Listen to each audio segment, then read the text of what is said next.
تو اگر تو حکومت اس دباؤ کو دیکھے اور نئے انتخابات کے لیے تیار ہوتی ہے، وزیر اعظم مستعفی ہوتے ہیں یا اسمبلی ڈیزالو کرتے ہیں اور کہتے ہیں کہ ٹھیک ہے آئیے ہم اس بحران کا حل نئے الیکشن کے ذریعے حاصل کریں، اور تو وہ ایک اچھا ملک کے لیے اوپننگ ہو سکتی ہے. لیکن اگر وزیر اعظم استعفیٰ نہیں دیتے تو پھر دوسری صورت یہ ہے کہ اپوزیشن این بلاک مستعفی ہو سکتی ہے، اور جب جنرل الیکشن ہوتا ہے تو اس میں 849 سیٹوں پہ عام انتخاب ہوتا ہے، لیکن اپوزیشن کے پاس اس وقت 450 کے قریب نشستیں ہیں.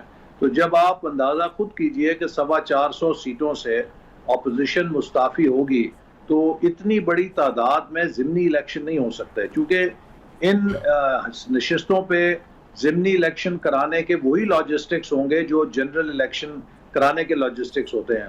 تو اب آپ نے اتنی بڑی ایکسرسائز کرنی ہے، اس کے بعد ایک نیا متنازع ضمنی الیکشن کرنا ہے یا ایک نیا غیر متنازع صاف اور شفاف الیکشن کرنا ہے تاکہ ملک سیاسی بحران سے نکلے اس پہ میرا ایک سوال ہے کی طرف جائے. تو اس لیے میں سمجھتا ہوں کہ اگر حکومت نہ سمجھی اور اپوزیشن نے اپنے ریزگنیشنز ٹینڈر کر دیے تو پھر اس کے نتیجے میں یقیناً حکومت کو گھر جانا ہوگا اور ایک نئے الیکشن کا راستہ کھلے گا. اچھا سر، یہی میرا سوال ہے آپ سے نیکسٹ الیکشن کا، کہ الیکشن کو آپ نے کہا شفاف بنانا ہوگا.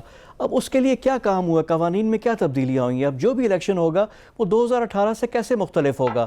اور اگین جو بھی پارٹی، اب سر دنیا میں دیکھ لیں، ٹرمپ اب الیکشن ہارا نہیں مان رہا، وہ تو جو بھی ہارے گا وہ کہے گا کہ دھاندلی ہوئی ہے. اس کو کیسے ٹھیک کیا جائے مستقبل کے لیے؟ دیکھیں جمہوریت کے لیے ایک راستہ سب کو مل کر بنانا ہوگا، وہ کیا ہوگا؟ آپ کا بڑا اچھا سوال ہے. دیکھیے اس کے لیے جو آل پارٹیز کانفرنس ہوئی تھی اس نے بھی اپنے ڈیکلیریشن میں کچھ پوائنٹس رکھے تھے کہ کیسے وہ اگلے الیکشن کو صاف اور شفاف دیکھنا چاہتے ہیں. میں یہ بات ضرور آپ کو شیئر کرنا چاہوں گا کہ اس وقت بھی پاکستان کا الیکشن کمیشن اختیارات کے حوالے سے اور قانون سازی کے حوالے سے دنیا کے طاقتور ترین الیکشن کمیشنز میں ہے، اور ہمارا جو لیگل فریم ورک ہے اس میں کوئی اتنی زیادہ کمزوری نہیں ہے. پرابلم یہ ہے کہ ہمارے الیکشن متنازع ہوتے ہیں جب ریاستی ادارے ان میں مداخلت کرتے ہیں. 2018 میں جو الیکشن متنازع ہوا وہ اس وجہ سے ہوا کہ ایک جگہ نہیں، دو جگہ نہیں، 20 جگہ پر ریاستی اداروں نے پری پول ریگنگ میں بھی مداخلت کی. ہمارے جو امیدوار ہیں ان کو بلا کے دھمکیاں دے کے پی ایم ایل این کے ٹکٹ سے وڈرا کرایا گیا. کئی امیدواروں کو پی ایم ایل این کے ٹکٹ لینے سے روکا گیا، اور اس کے بعد پھر آپ نے دیکھا کہ جب الیکشن ہوا تو ایک طرف تو آر ٹی ایس سسٹم جو ہے اسے توڑا گیا، اور پھر جو کاؤنٹنگ تھی، پریزائڈنگ آفیسرز تھے، ریٹرننگ آفیسرز تھے، ان کے کمروں میں بند کر کے دروازے پولنگ ایجنٹس کو نکال کے من پسند کے نتیجے نکالے گئے. اور سب سے زیادہ جو ہتھ کنڈا تھا وہ یہ تھا کہ اگر ہمارا امیدوار 4000 ووٹوں سے جیت رہا ہے تو اس کے 4,000-4,500 ووٹ نکال کے ڈبل سٹیمپ کر دیے اور ریجیکٹ کر دیے. یعنی کہ 2018 کے الیکشنز میں پاکستان کے اندر ریجیکٹڈ ووٹوں کی نئی تاریخ رقم ہوئی ہے. K2 پہاڑ کھڑا کر دیا ریجیکٹڈ ووٹوں کا، جس سے کہ ہمارے 30-35 کے قریب امیدواروں کو ایڈورسلی ایفیکٹ ہوا. اور اسی طرح کئی نئی پولیٹیکل اینٹیٹیز کھڑی کر دی گئیں، ان میں پیسہ بانٹا گیا کہ جو پی ایم ایل این کا ووٹ تقسیم کر سکتی تھیں. تو یہ وہ ساری چیزیں ہیں جو شکایات پیدا ہوتی ہیں. اس لیے ہم سمجھتے ہیں کہ اب وقت آ گیا ہے کہ تمام ریاست کے اداروں کو اور جو سٹیک ہولڈرز ہیں بیٹھ کے اپنے کانڈکٹ کے حوالے سے ایک نظر ثانی کرنی چاہیے. ہم اس ملک کو ایک نارمل کنٹری کے طور پہ رن کریں. ہم اس کے اندر یہ جو مداخلت ہے کہ مختلف ادارے اپنے حد سے بڑھ کر یا اپنی ٹرف کے علاوہ دوسرے کی ٹرف میں کھیلتے ہیں، یہ ختم ہونی چاہیے. پاکستان کو ہمیں اگر اقتصادی طور پہ مضبوط کرنا ہے تو ہمیں اس کے لیے پولیٹیکل سٹیبلٹی چاہیے، اس کے علاوہ اکنامک پراسپیرٹی نہیں آ سکتی. تب آئے گی کہ جب ہمارا نظام مستحکم چلے گا. اچھا سر، اب اس میں اب دیکھیں جس طرح آپ نے بات کی ہے کہ اب 2018 کے بعد سے اب یہ 2020 کا اینڈ آ گیا، 2.5 سال ہو گئے ہیں، پھر ہم آ کر یہ بات کر رہے ہیں. شروع میں نہیں ہوئی، شکایات نہیں ہوئی، پھر آپ کے سارے انتخابات 1977 کا دیکھ لیں, 1985 کا دیکھ لیں, 90, 93, 96, آپ خود 97 کا لڑتے رہے. ہر انتخابات میں یہی چیزیں ہوتی رہی ہیں. پری پول ریگنگ کی بھی بات تھی, کہیں اندر کاؤنٹنگ میں کہہ رہے ہیں کہ بدماشی ہو رہی ہے, باقی چیزیں ہو رہی ہیں. یہ سارے پرابلمز ہیں جو آپ کے سامنے ہیں, اور لیکن ابھی تک ان میں کوئی کام نہیں ہوا, کنکریٹ چیزیں نہیں ہوئیں. سب نے باتیں کی, چارٹر آف ڈیموکریسی بھی ہوا, لیکن کنکریٹ چیزیں نہیں ہوئیں. اب یہ کنکریٹ چیزیں کب ہوں گی, ہمارے اور دور کون کرے گا؟ حکومت میں ایک الیکٹورل ریفارم پیکج پاس ہوا تھا جس کے نتیجے میں بہت ساری اصلاحات لاگو کی گئی تھیں, لیکن کچھ اصلاحات ایسی ہیں کہ جنہیں ریورس کیا گیا ہماری حکومت کے جانے کے بعد. اور میں سمجھتا ہوں کہ جیسے آپ کو پہلے میں نے کہا کہ ہمارے قانون میں کوئی اتنا سکم نہیں ہے, اس کی امپلیمنٹیشن میں سکم ہے کہ امپلیمنٹ نہیں ہوتا, اور اس کی وجہ یہ ہے کہ بعض ہمارے جو ریاستی ادارے ہیں وہ انتخابی عمل میں مداخلت کرتے ہیں. یہ سلسلہ ختم ہونا چاہیے, اور یہ کرنے کے لیے ایک ملٹی سٹیک ہولڈر ڈائیلاگ ہو سکتا ہے, لیکن اس کے لیے شرط یہ ہے کہ پہلے عمران خان صاحب ریزائن کریں, ان کی حکومت جائے, اور پھر نئے الیکشن سے پہلے ایک نیشنل کنسنسس کے ساتھ ایک کوڈ آف کانڈکٹ بنے جس کے تحت وہ انتخابات ہوں, تاکہ اس کے نتائج کو سب مانیں اور ملک میں ایک استحکام آئے, بجائے یہ کہ ایک جو سائیکل چل رہا ہے ہمارے ملک کے اندر سیاسی عدم استحکام کا اور سیاسی بے یقینی کا, اسے ہمیں ختم کرنا چاہیے. اچھا احسن صاحب, آن دا فلپ سائڈ دیکھیں کہ ان کا وہی ہے کہ جی ہم تو الیکشن جیت کر آئے ہوئے ہیں, ہم کیوں ریزائن کریں, اپوزیشن کہے گی تو کون سا ہوگا, اور یہ ریورس کر لیں سچویشن. یہی چیز تھی 2013 کا انتخابات, آپ جیتے تھے, اس وقت بھی دھرنا ہوا تھا, ساری باتیں ہوئی تھی, لیکن آپ کی گورنمنٹ کہیں نہیں گئی. اب یہ گورنمنٹ اگر نہیں جاتی تو اپوزیشن کو کتنا بڑا نقصان ہوگا, اور اس کے لیے کیا کاؤنٹر پلاننگ ہے آپ لوگوں کے لیے کہ کس طرح آپ لوگوں نے سروائیو کرنا ہے؟ ایک بڑی کامیابی آپ کی جماعت کی, آپ سیکرٹری جنرل بھی ہیں, کہا یہ جا رہا تھا کہ مسلم لیگ نواز مختلف حصوں میں بڑھ جائے گی, لیکن وہ جماعت موسٹلی انٹیکٹ ہے, یہ کامیابی ہے. لیکن آگے کے لیے اگر خدا نخواستہ آپ لوگوں کی جو آپ کی پلاننگ ہے نہیں ہوتی, تو پھر کیا آپ لوگوں کی اسٹریٹجی ہوگی؟ جی دیکھیے, پہلی چیز تو یہ ہے کہ جو پی ٹی آئی کا دھرنا تھا وہ عوامی تائید پہ نہیں تھا, وہ کچھ خفیہ قوتوں کے اشارے کے اوپر تھا, لہٰذا کبھی بھی اس کے پشت کے اوپر ایک براڈ بیسڈ عوامی موبلائزیشن یا سپورٹ نہیں تھی. دوسری طرف جو حکومت تھی وہ ایک پرفارمنگ حکومت تھی, اور اسی وجہ سے لوگ اس دھرنے کے ساتھ نہیں تھے. وہ کہتے تھے کہ بھی اس حکومت کو موقع ملنا چاہیے, یہ سب صحیح کام کر رہی ہے تو اس کو چلنے دو. یہ جو حکومت ہے یہ لوگوں کی نظر میں ڈسکریڈٹ ہو چکی ہے پچھلے 2.25 سال سے. ابھی آپ کل کا انٹرویو دیکھ لیجئے پرائم منسٹر کا, looks like a last main, یعنی کہ ابھی کہہ رہے ہیں جی مجھے تو سمجھ نہیں تھی کہ سرکولر ڈیٹ کیسے بڑھتا ہے. بھئی آپ نے خود کو ایک اتنا بڑا افلاطون ثابت کیا ہوا تھا, ہر جلسے میں آپ پاکستان کے ہر مسئلے کا حل پیش کرتے تھے, جیسے چٹکی بجاتے ہر مسئلہ حل کر دیں گے. آج آپ ہمیں 2-2.5 سال کے بعد ناکام ہو کے یہ بتا رہے ہیں کہ مجھے یہ بھی نہیں پتا تھا, مجھے یہ بھی نہیں پتا تھا. اور میں اکثر لوگوں کو یہ کہتا تھا کہ اناڑی شخص کو آپ گاڑی کی چابی دیں گے تو وہ ایکسیڈنٹ ہی کرے گا. آپ اپنی جو گاڑی ہے کبھی اس پہ ایک اناڑی شخص کو ڈرائیونگ سیٹ پہ نہیں بٹھاتے, کیونکہ گاڑی چلانے کے لیے تجربہ چاہیے. ایک ایسا شخص جس نے کبھی یونین کاؤنسل تک نہیں چلائی تھی, اسے ہم نے پاکستان کی وزارت عظمیٰ کی سیٹ پہ بٹھا دیا ہے, اور اب وہ روزانہ ایک نیا ایکسیڈنٹ کر دیتے ہیں. تو اس لیے اس حکومت کا اور اس حکومت کا موازنہ نہیں کیا جا سکتا. وہ ایک پرفارمنگ حکومت تھی, یہ ایک فیلنگ حکومت ہے جس کو لوگوں نے مسترد کر دیا ہے, اور اس کے خلاف عوام کا غیظ و غضب اور ایک عوام کی طاقت ہے جس کے ساتھ ہم اس حکومت سے استعفیٰ لینے آئیں گے. اچھا احسن صاحب, یہ آپ کا موقف ہے. اب میں آپ سے کچھ سوالات کروں گا جس کا مختصراً جواب چاہیے, پھر میں تھوڑا سا انٹرنیشنل اور سی پیک کے حوالے سے بھی آپ سے گفتگو کرنا چاہوں گا. لیکن مختصراً جواب کہ جو استعفوں والا معاملہ ہے وہ کیا بیک فائر ہو رہا ہے, کیا مسلم لیگ نواز میں مختلف دھڑے آ جائیں گے, کتنے چانسز ہیں اس چیز کے؟ نہیں, بالکل کوئی دھڑے نہیں آئیں گے, سب کے استعفے آئیں گے اور پارٹی متحد ہے. اچھا, دوسرا یہ ہے کہ پاکستان پیپلز پارٹی نے آؤٹ وٹ کر دیا پی ایم ایل این کو کہ استعفوں میں بھی وہ لیڈ لے گئے, جس طرح آپ لوگوں نے کیا اسٹیبلشمنٹ کو نام لیے, وہاں بھی وہ نکل کر انہوں نے اپنی راہ ہموار کر دی ہے. They are getting more out of it than پی ایم ایل این. نہیں, ایسی کوئی بات نہیں ہے. اگر آپ نے ان کے چیئرمین کی پریس ٹاک سنی ہو تو وہ ایکولی کمیٹڈ ہیں پی ٹی ایم کے بیانیے کے ساتھ. اور میں آپ کو یہ بات بتانا چاہتا ہوں کہ جو اس وقت پی ڈی ایم کا مشترکہ موقف ہے اور جو عوام کے اندر اس کی پذیرائی ہے, ہمارے سمیت کوئی پارٹی افورڈ نہیں کر سکتی کہ اس پی ڈی ایم کی کشتی سے وہ چھلانگ مارے. اب سب کی اور قوم کی فلاح یہی ہے کہ ہم اس پی ڈی ایم کی کشتی کو منزل تک پہنچائیں۔ اچھا، اب نیکسٹ سوال ہے مریم نواز کے حوالے سے۔ مریم نواز جو حالیہ جو آپ کا اس میں شی ہیز ایمرجڈ، ان کی ایمرجنس ہوئی ہے، بہت بڑا جو پلس ہے پی ایم ایل این کے لیے وہ ان کا ہے کہ کراؤڈ کو اٹریکٹ کرنا، پل کرنا، یہ جو ہے اس میں آپ کے خیال میں ور یو سرپرائز یا یہ آپ کی ایکسپیکٹیشن کے مطابق تھا؟ نہیں، بالکل یہ توقع کے مطابق تھا، چونکہ مریم نواز صاحبہ کے لیے وہ سارے فیکٹرز ہیں جو بے نظیر بھٹو صاحبہ کے لیے تھے۔ سب سے پہلی احسن چیز صاحب، یہ ان کی اسٹرینتھ کہ کیا ہے؟ ان مریم کے نواز کی اسٹرینتھ کیا ہے؟ جی نہیں، دیکھیے نا، ان کی اسٹرینتھ سب سے بڑی، جیسے میں نے آپ کو کہا نا، محترمہ بے نظیر بھٹو کا جو رائز تھا، پہلا ان کا یہ تھا کہ ان کے والد کے ساتھ زیادتی ہوئی تھی، دوسرا یہ تھا کہ وہ ایک خاتون تھیں، تیسرا یہ تھا کہ انہوں نے بہت بہادری کے ساتھ اسٹیبلشمنٹ کو اور سٹیٹس کو چیلنج کیا تھا۔ تو محترمہ مریم نواز صاحبہ کے ساتھ بھی یہ تینوں فیکٹرز کام کر رہے ہیں کہ ان کے والد کے ساتھ زیادتی کی گئی اور ایک لوگوں کی نظر میں ان کے ساتھ زیادتی ہوئی ہے، دوسرے وہ ایک خاتون ہونے کی حیثیت سے بہت بہادری کے ساتھ سٹیٹس کو چیلنج کر رہی ہیں اور اس موقف کو پذیرائی مل رہی ہے لوگوں میں، جیسے کہ آپ نے خود کہا کہ she probably has become biggest crowd puller. اچھا، اب اس میں یہ ہے کہ مریم نواز ویزاوی شہباز شریف، پارٹی کے صدر شہباز شریف ہیں۔ دیکھیں، نواز شریف پہ کوئی بات نہیں کرتے کیونکہ سپریم آپ کی مسلم لیگ نواز کے لیڈر ہیں، نو ون ٹاکس اباؤٹ اٹ، لیکن اب شہباز اور مریم میں اب ہمیشہ لوگ بھی بات کرتے ہیں، کچھ آپ کے جو پرانے دوست تھے شیخ رشید تھے وہ بھی میم اور شین کی بات کرتے تھے، تو یہ پاور بیلنس کیسے ہوگا جب ایمرجنس ہو رہی ہے مریم کی؟ تو شہباز شریف صاحب ویئر ہی اسٹینڈس اور کیا ہوگا کیا فیوچر میں؟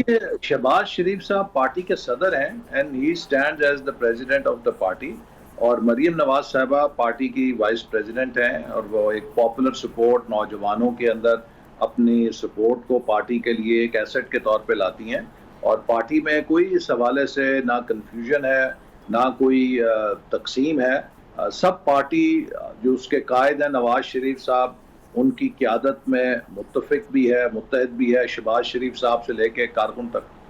چلے، لیکن جو ایک طرف فلیم بوائنس ہے، چیلنجنگ ہے، اور دوسری طرف رپروچما کی ہے، رپروچما کے مفاہمت کی بات ہے، تو ان میں سے مسلم لیگ نواز کس طرف جائے گی اور پارٹی کا مزاج کیا ہے؟ مسلم لیگ نواز جو ہے ادھر ہی جائے گی جو ان کے قائد، ہمارے قائد نے ایک بیانیہ طے کیا ہے، اور پارٹی کی لیڈرشپ جو پالیسیز سیٹ کرے گی اسی طرف جائے گی۔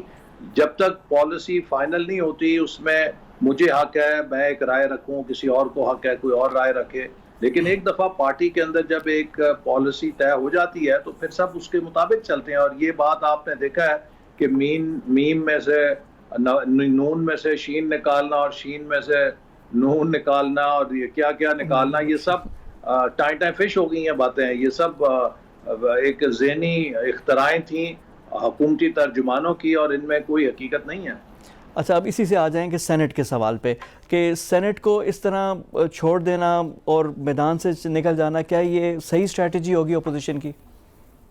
دیکھیے، اس کے بارے میں جو بھی حتمی فیصلہ ہے وہ پی ڈی ایم کی لیڈرشپ کرے گی، اور ساری چیزوں کو دیکھ کر اور پہلوؤں کو اور اپنے قانونی ماہرین سے مشورہ کر کے پھر پی ڈی ایم کی قیادت اس پر کوئی حتمی فیصلہ کرے گی۔ اچھا احسن صاحب، اب تھوڑا سا انٹرنیشنل اور بڑے اہم، کیونکہ پاکستان جس طرح کے مسائل میں گھرا ہوا ہے، جو انٹرنیشنل چیزیں ہو رہی ہیں، اب یہ اسرائیل والا سوال بڑا اٹھ کر آ رہا ہے۔ ابھی یہی بات بھی ہو رہی تھی کہ آپ کے دور حکومت میں بھی وفد گئے، ملاقاتیں ہوئیں، ایک تو ذرا اس پہ بھی، اور مسلم لیگ نواز کا اسرائیل کے حوالے سے کیا موقف ہے؟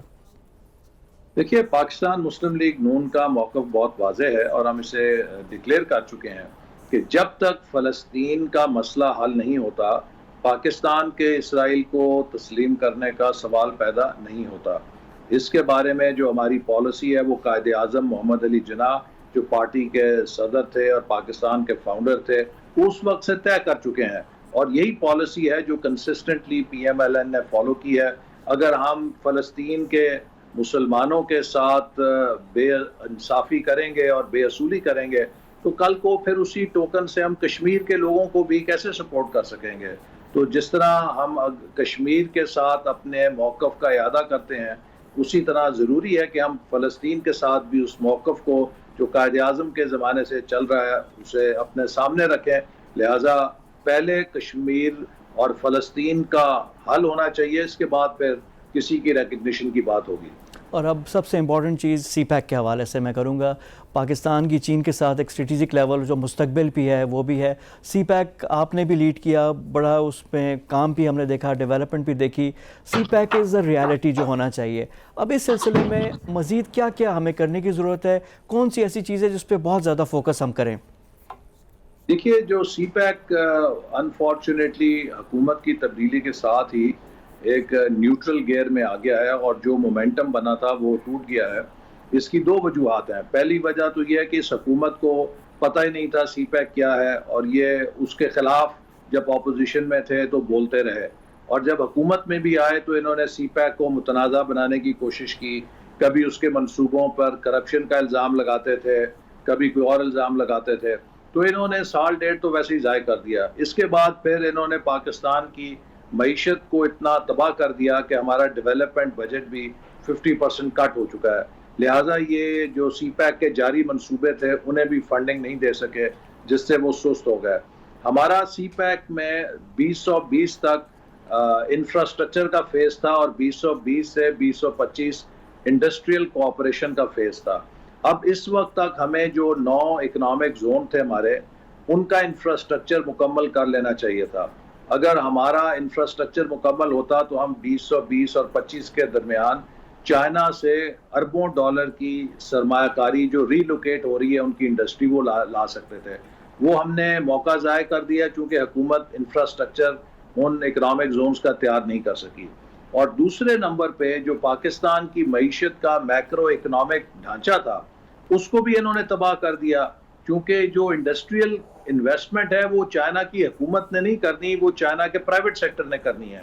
جب آپ کی گروتھ ریٹ مائنس ہو چکی ہو, آپ کے ملک میں بہت زیادہ انفلیشن ہو, آپ کے ملک کی کرنسی کی ویلیو بہت انسٹیبل ہو گئی ہو, غیر یقینی ہو گئی ہو, تو پھر ان حالات میں کوئی بھی بیرونی سرمایہ کار وہاں پہ سرمایہ لاتے ہوئے جھجکتا بھی ہے, ہچکچاتا بھی ہے. تو جو پاکستان کا ایک میکرو اکنامک ڈھانچہ تھا اس کو بھی اس حکومت نے تباہ کر دیا, اور سب سے بڑھ کر اس سینٹیمنٹ کو تباہ کر دیا جو ہم نے بڑی مشکل سے پاکستان کے حوالے سے انویسٹرز میں کھڑا کیا تھا.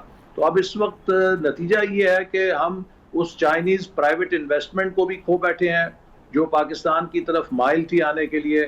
ہمارا ہوم ورک بھی نہیں ہے, اور سی پیک کو تقریباً اس وقت اس حکومت نے پچھلے 2 سالوں میں کوئی نیا ایڈیشن نہیں کر سکی. صرف اتنا ہی کام ہو رہا ہے جتنا ہم شروع کر گئے تھے, اور اس میں بھی ڈیلے ہے. جو منصوبے 2018 میں مکمل ہو جانے تھے وہ ابھی تک نامکمل ہے. احسن صاحب یہ بڑی امپورٹنٹ بات ہے آپ کر رہے ہیں, اور میں جو چاہوں گا کہ ہم سی پیک کے حوالے سے آپ سے ایک پورا علیحدہ پروگرام کریں گے جس میں ایک ایک چیز کو ہم لوگ ڈسکس بھی کریں گے. جو مائل سٹون ہے یہ قوم کی امانت ہے, قوم کو پتہ ہونا چاہیے, کیونکہ پریشر جب تک نہیں آئے گا یہ پاکستان کا فیوچر ہے, سروائیول ہے. اور دوسرا جو آپ نے ٹھیک کہا, I'll be very happy, آپ کسی دن رکھیں. اور سر اسی طرح جو ویژن جو ہم نے بنائے تھے, آپ سے شیئر کروں گا. جو ویژن تھا جو 2010 کا, جو 2020 کا, 2030 کا ہم نے بنایا تھا کہ ویئر وی اسٹینڈ, کہ یہ تو نہیں ہونا چاہیے گورنمنٹ چینج ہو تو ویژن اور آپ کی پالیسیز چلی جائیں. اس پہ بھی ہم آپ سے بات کریں گے, کیونکہ 97 سے اگر ہم کرتے تو ہم کہاں پہ ہم نے پہنچنا تھا. ملیشیا نے 2020 کیا تھا. یہ پولیٹیکل لائن کی تو بات ہی نہیں ہے, تو پاکستان کے سوال ہیں. یہ ساری چیزیں ہم آپ سے کریں گے بھی. ابھی جاتے جاتے 2-3 پولیٹیکل سوال رہ گئے تھے تو وہ میں آپ سے کوئکلی کر لوں. ایک تو یہ ہے کہ نیب والا معاملہ, مولانا فضل الرحمان نے آج کہا کہ جی میں تو نیب کے پاس جاؤں گا ہی نہیں. آپ نے بڑا ان کو پروٹوکال دیا, آپ تو 90 دن ان کے مہمان بھی رہے, نارووال سپورٹس کمپلیکس کی بات تھی. تو یہ اب کیا پالیسی لائن چینج ہو گئی ہے؟ ادھر سے مانڈوی والا صاحب ہیں, وہ تو کہتے ہیں میں پارلیمنٹ پہ ان کو لے کر آؤں گا, ڈپٹی چیئرمین سینٹ بھی ہیں. تو آپ کے ساتھ کچھ اور رویہ اور یہاں پہ کچھ اور ہے کہ پالیسی ہے کیا, اور نیب کے حوالے سے اپوزیشن کیا سوچ رہی ہے؟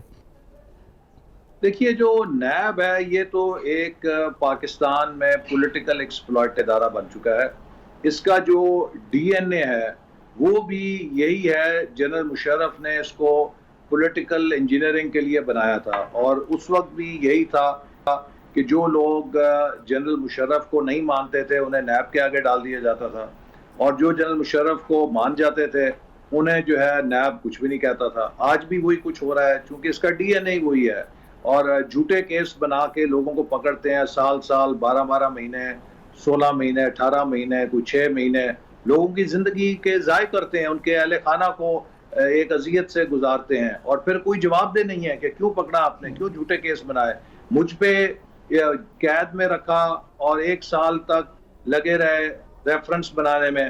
اب جو ریفرنس فائل کیا ہے اس میں کوئی 1 پیسے کی مالی بدعنوانی نہیں ہے کہ جی آپ نے اختیارات کے ناجائز استعمال سے نارووال سپورٹ سٹی کا انفراسٹرکچر کیوں بنایا, اور یہ بھی اس میں لکھا ہے کہ اس جیسی چیز تو پاکستان میں کہیں اور نہیں تھی, نارووال میں کیوں بنی.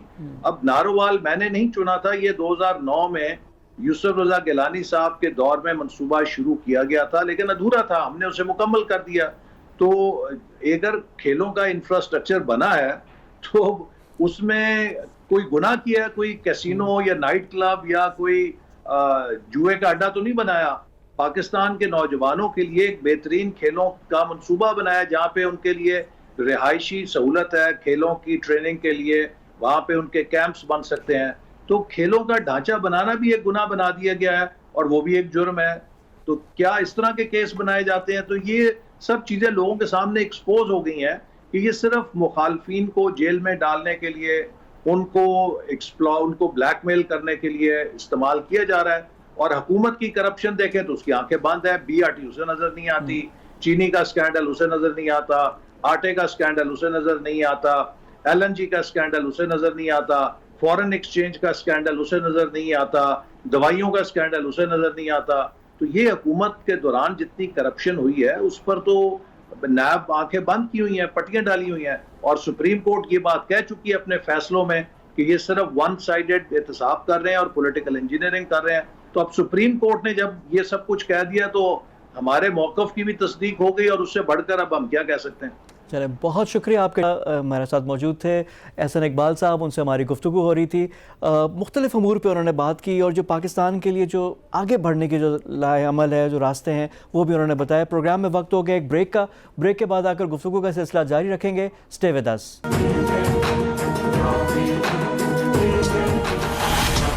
کہ وہ اپنے آپ کو ہی صرف کیوں ریزائن کرائیں. اگر میں سندھ کا چیف منسٹر ہوتا تو میں کہتا کہ میں دوبارہ اس صوبے میں الیکشن کرانا چاہتا ہوں کہ اپوزیشن بھی جائے. So there should not only be for the, اس کہ میجورٹی پھر رہتی نہیں ہے. جب میجورٹی رہتی نہیں ہے تو ہاؤس جو ہے وہ فنکشنل نہیں. اچھا نقوی صاحب, ہاتھی کے دانت کہاوت ہے, کھانے کے اور دکھانے کے اور. اب اس میں ون ون سچویشن تو نہیں بنتی نا, اس میں تو لوز لوز سچویشن ہے کہ انتخابات بھی کروانے پڑیں گے, چیزیں بھی ہوں گی.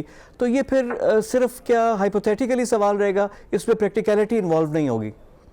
میرے خیال سے آپ کو جو ہے it is a lose win situation. Lose is for Peoples Party and it's going to be a win situation for P T I and the opposition. Sir کیسے؟ میں وجہ بتا دیتا ہوں, اس کی وجہ بتا دیتا ہوں. پہلی چیز تو یہ ہے کہ فیڈرل گورنمنٹ کہیں نہیں جا رہی.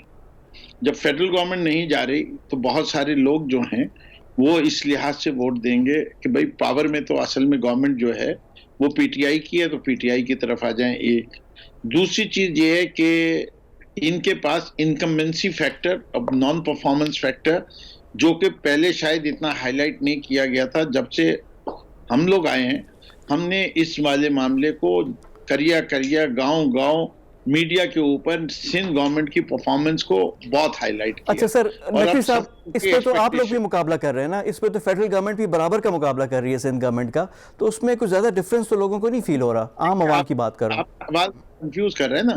ابھی تو ایم این ایس کے تو الیکشن کی بات ہی نہیں ہو رہی نا, ابھی تو صرف پروونشل اسمبلی کے الیکشن کی بات کر رہے ہیں. سینیریو یہ ہے کہ سندھ اسمبلی تحویل کر دی گئی ہے اور اس کے الیکشن ہو رہے ہیں. آپ ایکویژن کو چینج کر دیں گے تو اس کا جواب اس کے لحاظ سے ہو جائے گا. تو میرے لحاظ سے اس وقت صرف جو بات کر رہے ہیں وہ سندھ گورنمنٹ کے الیکشن کی ہم بات کر رہے ہیں کہ سندھ گورنمنٹ تحلیل کر دی گئی, ایم پی ایکس کے لیے الیکشن ہو رہا ہے سندھ کے اندر, فیڈرل گورنمنٹ کے اندر پی ٹی آئی موجود ہے, P P P will be the loser at that end, P T I and its allied parties would be the winner. یہ میری پریڈکشن ہے. اچھا نقوی صاحب, ایک اور چیز تھی, جب کراچی میں بڑے معاملات آ رہے تھے ہر وقت, صفائی اور گند اور پتہ نہیں کیا کچرا صفائی اور ساری چیزوں میں, تو گورنر رول کی بات ہو رہی تھی, کراچی کو ڈائریکٹ فیڈرل گورنمنٹ کے انڈر کرنے کی بات ہو رہی تھی. وہ ساری باتیں ہی تھیں, یہ ختم ہو گئی, اس پہ کیا کچھ ہو رہا ہے چیزیں؟ دیکھیں یہ چیز بڑی obvious ہے کہ شہر کراچی پاکستان کی معیشت کی ریڑھ کی ہڈی ہے اور اس کا انفراسٹرکچر بڑا تباہ حال ہے. اگر پاکستان کو ترقی کرنا ہے تو کراچی کو ترقی کرنا ہے. کراچی کو ترقی کرنے کے لیے سندھ گورنمنٹ کو سیریس بھی ہونا پڑے گا اور اپنے طریقے انداز کو بھی تبدیل کرنا پڑے گا. وی آر ویری کلوز کہ جدھر آرٹیکل 147(4) یا گورنر رول یا فائنینشیل ایمرجنسی کے لگانے کے بہت قریب ہم لوگ مینٹلی پہنچے ہوئے تھے، ایٹ لیسٹ جو ایم پی ایز ہیں سندھ اسمبلی کے اندر. ہمیں کوئی راستہ نظر نہیں آ رہا تھا، ہمیں دیوار کے ساتھ لگا دیا گیا تھا. کراچی کی تباہ حالی اور زبوں حالی میں کوئی کسر نہیں چھوڑی. اب ایسی صورتحال کے اندر بارشیں ہوتی ہیں، بارشوں میں جو اس شہر ڈوبتا ہے، این ڈی ایم اے ایکٹیویٹ ہوتی ہے، این ڈی ایم اے کے ذریعے ہم کام کرانے کی کوشش کرتے ہیں، اس کے اوپر ریزسٹنس آتی ہے. اس ریزسٹنس کے تحت جو ہے ایک کہا جاتا ہے کہ یہ ساری ریالٹیز کو ریکگنائز کیا جاتا ہے اور اس کے لیے ایک کراچی ٹرانسفارمیشن پیکج بنتا ہے. اس پیکج کے اوپر کہ every one will behave them self including the federal government, the provincial government. ہم نے ایک نیوٹرل امپائر بھی رکھ لیا which was the arm forces of Pakistan, جن کو ڈیزاسٹر مینجمنٹ کر رہے تھے. تو ود دیٹ 3 پیپل کے provincial government, federal government and the army in between یہ فیصلہ کیا کہ کراچی کو ایک منیمم یہ کام کریں. یعنی کراچی پہ سارے ون پیج پہ آ جائیں، ایک ہی پیج پہ آ جائیں، کراچی پہ ایک ہی پیج پہ آ جائیں. اس کی وجہ سے افیکٹولی کیا کچھ پروجیکٹس فیڈرل گورنمنٹ نے لے لیے اور کچھ پروجیکٹس سندھ گورنمنٹ نے لے لیے. Both of them are independent کہ اس کو ڈیلیوری کریں. اگر دونوں اپنی جگہ مقابلے میں ڈیلیوری کریں گے تو کراچی کے حالات بہتری کی طرف چل جائیں گے. اگر دونوں ایک دوسرے کے راہ میں رکاوٹیں پیدا کرتے رہیں گے تو کراچی کو فیڈرل گورنمنٹ کے رول میں لانا ناگزیر ہو جائے گا پاکستان کی خاطر. اچھا نقوی اس کے صاحب، علاوہ کچھ اچھا اب آ جاتے ہیں ایک اور چیز کی طرف. اگر یہ ریزگنیشن نہیں ہوتے، استعفے نہیں ہوتے، تو سینٹ کے انتخابات آ رہے ہیں. شو آف ہینڈز اور نو شو آف ہینڈز انتخابات تو ہونے ہیں. اب جو آئین کے مروجہ طریقہ ہے اس سے ہوں گے، سیکرٹ بیلٹ سے ہوں گے.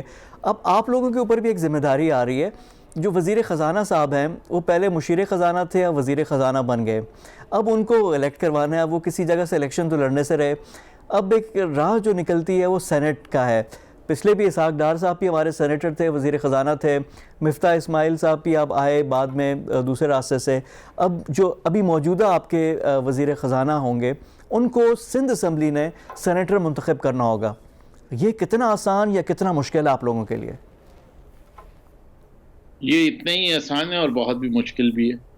اتنا آسان اس لحاظ سے کہ ان کو پہلے پاکستان تحریک انصاف جوائن کرنی پڑے گی.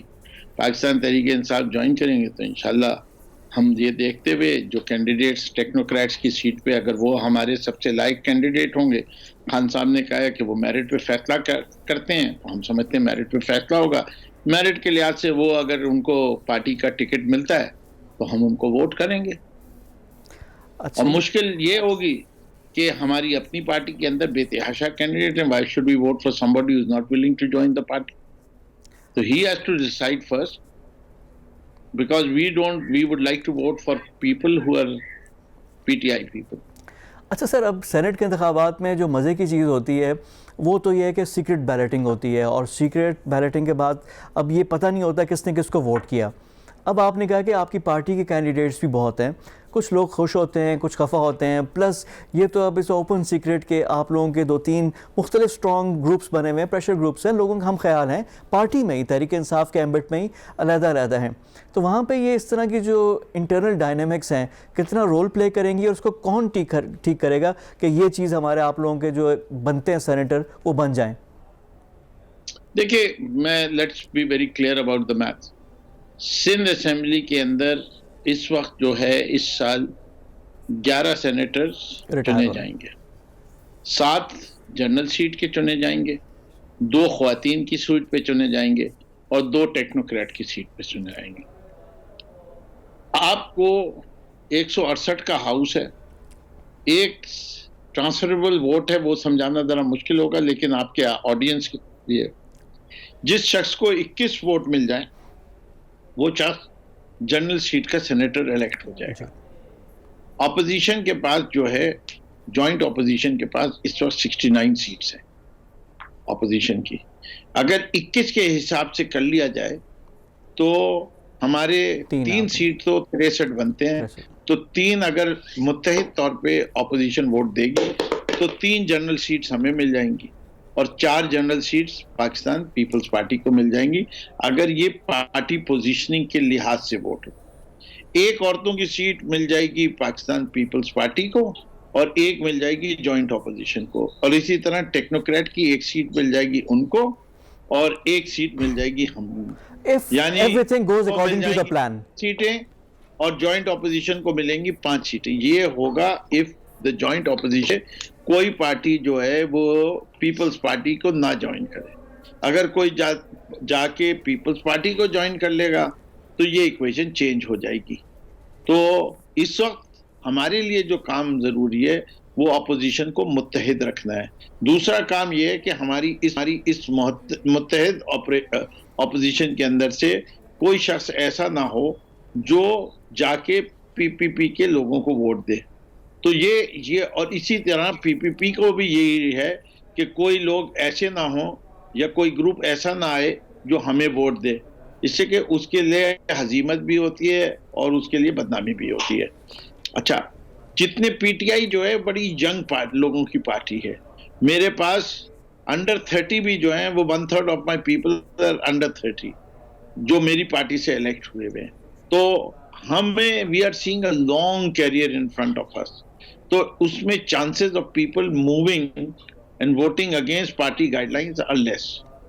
اس سے کہ اور دوسری چیزیں ان سب کو پتہ ہے کہ اگر یہ ہم نے جو سسٹم انٹرنلی بنایا ہے اس کے لحاظ سے وی آر شور کہ ہم آئیڈینٹیفائی کر سکتے ہیں کہ کس شخص نے لائن بریک کی ہے۔